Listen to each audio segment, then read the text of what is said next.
গুলো চিন্তিত হয়ে পড়ল। তারা ভাবল, ব্যাপার কি? ওরা কি সবাই মরে গেল, নাকি ওরা এতই ঘুমাচ্ছে? কৌতূহল দমাতে না পেরে কয়েকজন সাহসী যুবক মই বেয়ে সেই উঁচু দেয়ালের ওপর উঠল। দেয়ালের ওপর থেকে তারা নিচের দিকে তাকালো, আর তাকানোর সাথে সাথেই তাদের চোখ ভয়ে কপালে উঠে গেল।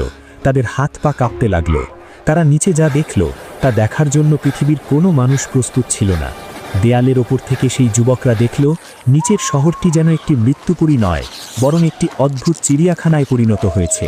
শহরের অলিগলি, দোকানপাট এবং ঘরবাড়ির আঙিনায় হাজার হাজার প্রাণী উদ্দেশ্যহীনভাবে ঘুরে বেড়াচ্ছে। যুবকরা ভালো করে তাকালো। প্রাণীগুলো দেখতে অনেকটা বানরের মতো, কিন্তু ঠিক সাধারণ বনের বানর নয়। তাদের শরীরের গঠন, তাদের বসার ভঙ্গি, সবকিছুর মধ্যেই যেন মানুষের ছাপ রয়ে গেছে। যুবকদের হাত পা তখনও কাঁপছে। তারা একে অন্যের দিকে তাকালো। তাদের বুঝতে বাকি রইল না যে আল্লাহর ওয়াদা সত্য হয়েছে। সেই যুবকরা দেয়াল থেকে নিচে নেমে দৌড়ে এলো তাদের সম্প্রদায়ের মুরব্বীদের কাছে। তাদের শ্বাস তখনও দ্রুত ওঠানামা করছে। তারা চিৎকার করে বলল, হে আমাদের কওম, সর্বনাশ হয়ে গেছে। দেয়ালের ওই পাশে পাপীদের এলাকায় আর কোনো মানুষ অবশিষ্ট নেই। আল্লাহ তাদের সবাইকে পশুতে পরিণত করে দিয়েছেন। এই খবর মুহূর্তের মধ্যে মুমিনদের এলাকায় আগুনের মতো ছড়িয়ে পড়ল। সবাই ভীতস্ত্রস্ত হয়ে পড়ল। কৌতূহল এবং ভয়ের এক অদ্ভুত মিশ্রণ কাজ করতে লাগল।